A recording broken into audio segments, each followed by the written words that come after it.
Daily Broadside 795. I was at a burrito place just a little while ago, and I'm standing there studying this dude in front of me as he orders. You know how you watch and you judge others for what they put in and around their burrito and or their bowl.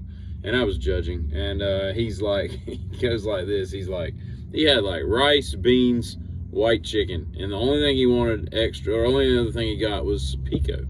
To which he said to the guy, he's like, what vegetables do you want? He's like, just a really little bit of pico, not much, like that, right? And he stands there, and the guy proceeds to put like a bushel, like a peck of tomatoes. Like they look like a grove of tomatoes. Is an orchard? Tomatoes a fruit. Does it grow in an orchard? Fruit is just orchards, right? Because that's typically trees. Tomatoes don't grow on trees, but they are fruits. An orchard of tomatoes, that's what I'm going with.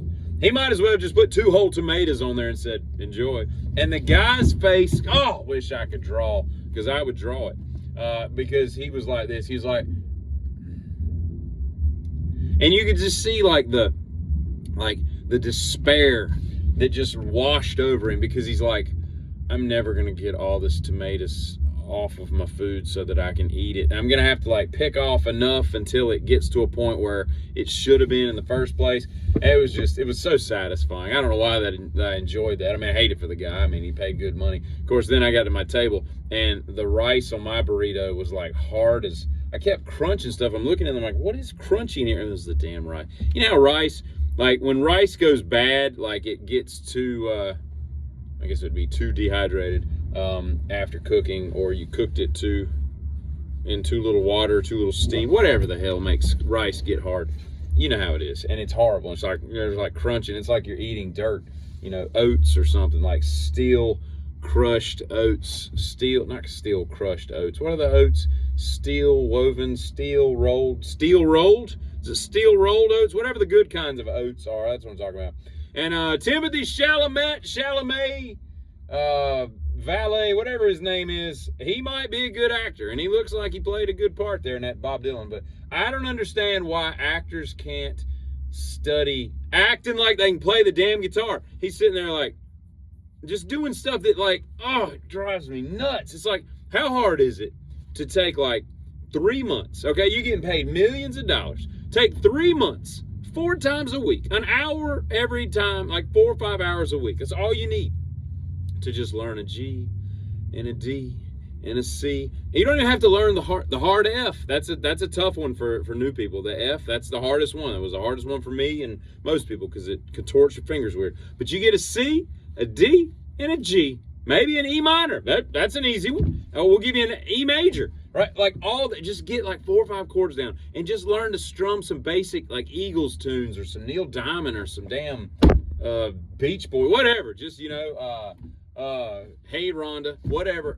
And that way, when it's time to play the guitar, we're fooled that you are a maestro. You know what I mean? Oh, it's so annoying. Like, what happened to the days where actors actually acted? You remember what? Taxi Driver, 1976. My second favorite movie of all time, although De Niro is a tool bag. What did he do? He went to New York, got a hack license, like for real, and drove a taxi at night for a couple months. Why did he do that? Because he's a method actor. That's what he does. For Raging Bull, he gains like 180 pounds. Like Daniel Day-Lewis does this. Jim Carrey, to some extent, does this.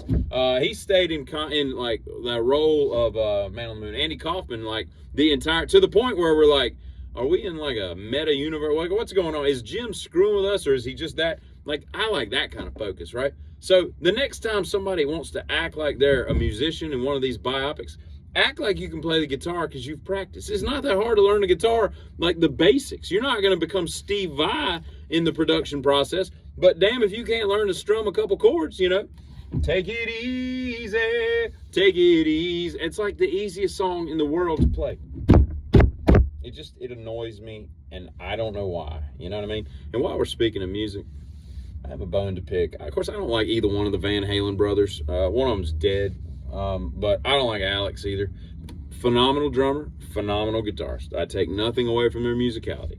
But let me tell you something. Apparently, not Hagar, but Halen, I called him Halen. Let's drop the Van completely. Van Halen Sr., the brother, just wrote a book And apparently, there's nothing in the book about Hagar, Sammy Hagar, who had arguably their best years. I think David Lee Roth is a great frontman. I'd put him up there in the top 5 frontmans of all time. I don't think he wrote anything. I don't think he brought anything to the band other than a pretty face and being able to jump around, no pun intended, and acrobatics and all that kind of crap, look good in leotards or whatever they call those things in the 80s, to the point that when I saw the Jump video in 1984, I thought, because I didn't know any better about editing or anything, I thought there were 3 lead singers, because there was like a guy in like a gray outfit, a red, and then like a yellow. And so I didn't know you could splice and edit and all that kind of stuff, because I was 8, 9, 10 years old, whatever. And so I thought they had 3 lead singers. I was very perplexed by that. But at any rate, I'm more of a Hagar. I think when they brought Sammy in, their songwriting just vaulted to the top, right? Because now Eddie had somebody that he could bounce ideas off of, because Sammy is a great musician in and of himself, and the boy can sing. Go sing Dreams or something. That will blow your voice pipe out. I don't think it's called a voice pipe, but that's what I just called it, damn it. So you'll blow your voice pipe out, your throat hole, all that stuff will just get blown out, you know what I mean?